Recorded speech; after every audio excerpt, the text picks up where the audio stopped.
akidahnya, bukan akidah ya, bukan berarti kau nggak belajar yang lain.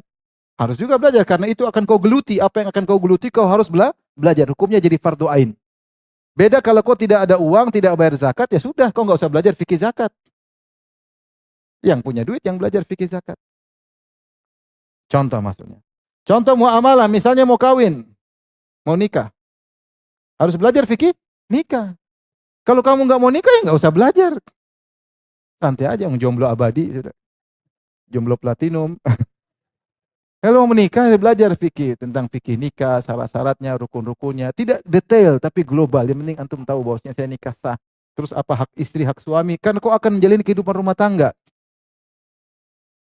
Kalau enggak, gimana kau bicara? Makanya di Arab Saudi diadakan daurah untuk calon suami dan calon apa?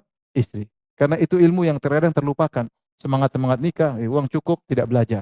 Akhirnya menjalin rumah tangga dengan tidak benar. Apalagi genzi-genzi sekarang yang mudah emosi, tidak pikir panjang, rawan.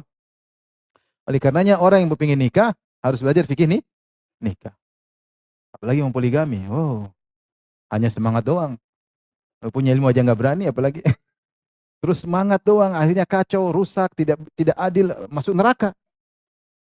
Masuk neraka. Maka sebagian ulama mengatakan poligami hukumnya makruh. Kenapa? Dia mengantarkan, mempaparkan dirinya pada ketidakadilan. Kenapa? Kalau tidak belajar, gimana dia mau adil? Akhirnya dia bisa terjerumus dalam neraka jahanam. Nah sama, ketika mau cerai, harus belajar fikih cerai. Kalau enggak dia akan terjerumus dalam keharaman. Begitu emosi cerai. Istrinya lagi haid, saya talak 3. Haid padahal wanita haid tidak boleh cerai. Oh, talak 7. Itu 7 enggak boleh. Talak 1 aja. Ketika wanita dalam kondisi suci belum digauli, itu baru talaknya benar. Kalau tidak, kamu talaknya dosa. Talak yang haram, talak bid itu menceraikan istri dalam kondisi haid, haram hukumnya, dosa. Jatuh atau tidak ini urusan kedua, tapi dosa. Itu kan harus belajar. Terus wa ahsul iddah, harus hitung masa iddah. Masa iddah itu apa? Belajar. Jangan bilang, saya cinta, saya tidak bakalan cerai sampai mati. Ya, itu lain cerita.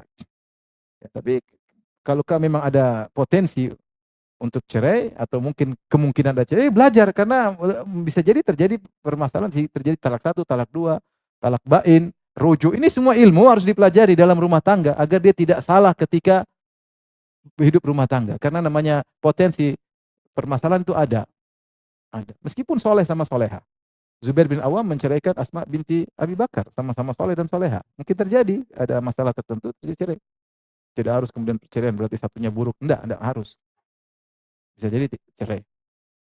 Maksud saya, ini contoh ilmu yang akan kita geluti, harus kita pelajari hukumnya fardu ain. Contoh lagi kita mau muamalah.